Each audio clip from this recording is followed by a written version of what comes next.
mahasiswa keperawatan semester 3 Poltekkes Kemenkes Yogyakarta. Di sini saya akan melakukan penyuluhan tentang penyakit kolesterol.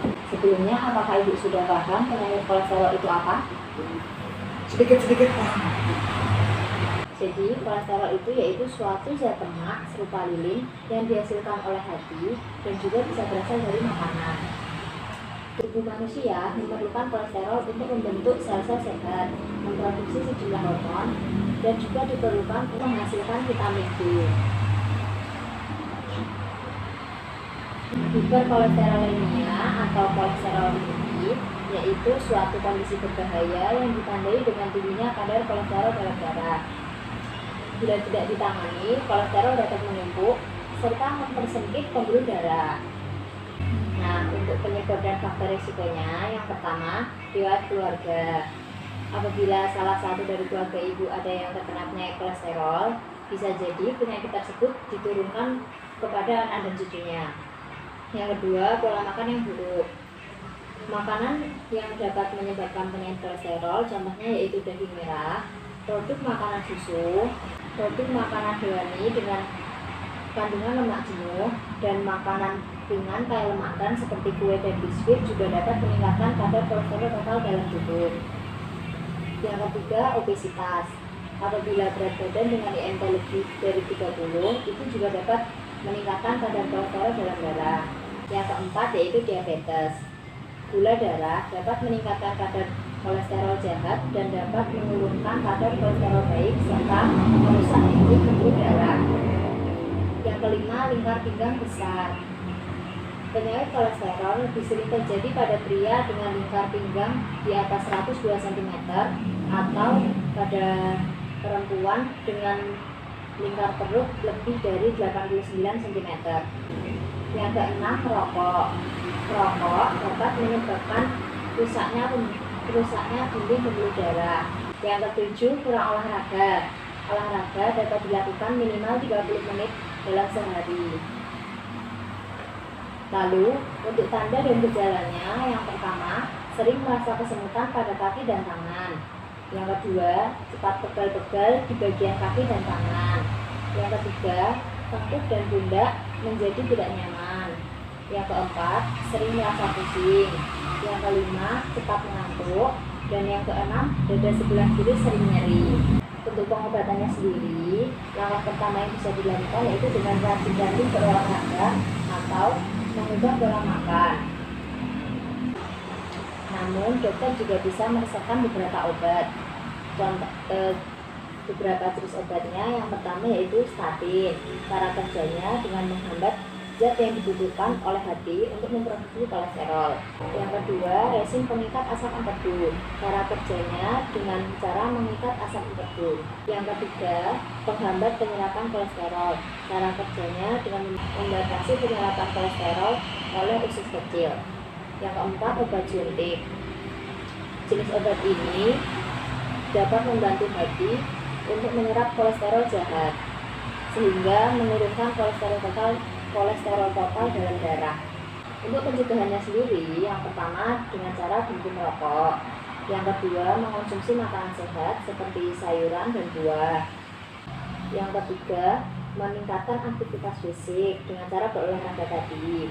Yang keempat, mengurangi kelebihan berat badan.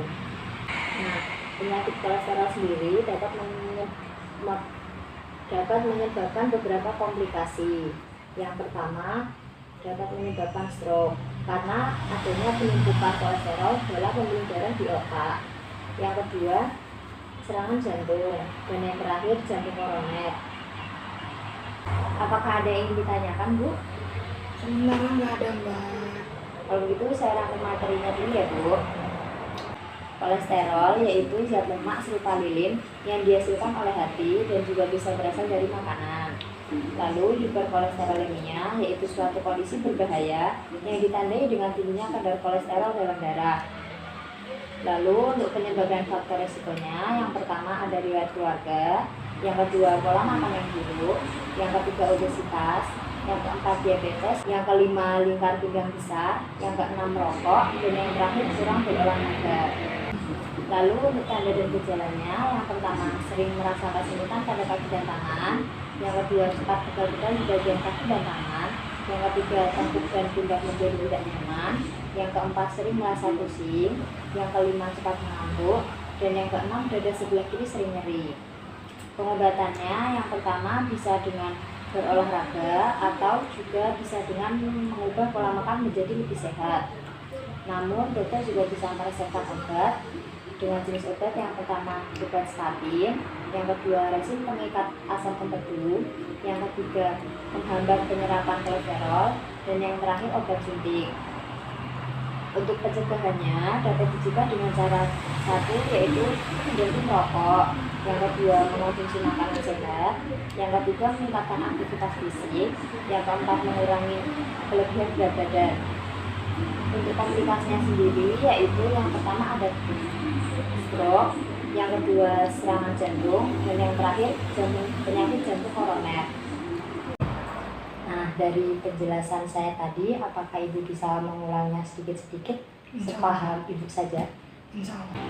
Kolesterol merupakan zat lemak serupa lilin yang dihasilkan oleh hati. Ya, lalu penyebab dan faktor resikonya? Penyebab dan faktor resikonya, penyebabnya mungkin riwayat dari keluarga, obesitas, diabetes, lingkar pinggang besar, Ya. merokok.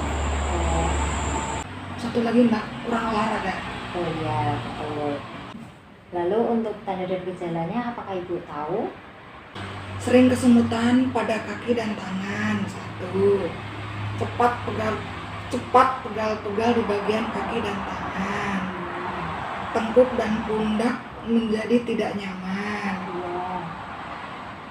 Sering pusing, Ya. cepat mengantuk. Iya. Dada sebelah kiri sering nyeri. Iya, betul. Lalu untuk pengobatannya, apakah Ibu tahu? Mungkin obat yang sering diresetkan oleh dokter. Seingat saya itu obatnya statin, resin pengikat asam empedu, penghambat penyerapan kolesterol. Iya. Satu lagi. Apa ya Mbak ya kira-kira? Lupa ya saya. Sudah. Obat suntik kalau nggak salah. Iya, betul. Terus Lalu untuk pencegahannya? intinya mungkin harus hidup sehat seperti berhenti merokok, Ya. mengonsumsi makanan sehat, Iya. meningkatkan aktivitas fisik, Iya. mengurangi kelebihan berat badan. Ya, betul. Lalu yang terakhir kan ada komplikasi Bu, apakah Ibu tahu macam-macam komplikasinya itu apa aja? Bila nggak segera ditangani, biasanya komplikasinya larinya ke stroke, Iya. serangan jantung, Iya. satu lagi jantung koroner kalau nggak salah. Oh iya, betul. Karena Ibu sudah paham, mungkin penyuluhannya bisa saya sudah sampai di sini. Kalau begitu, terima kasih atas waktu dan kerjasamanya. Saya pamit undur diri. Selamat siang, Bu. Sama-sama deh.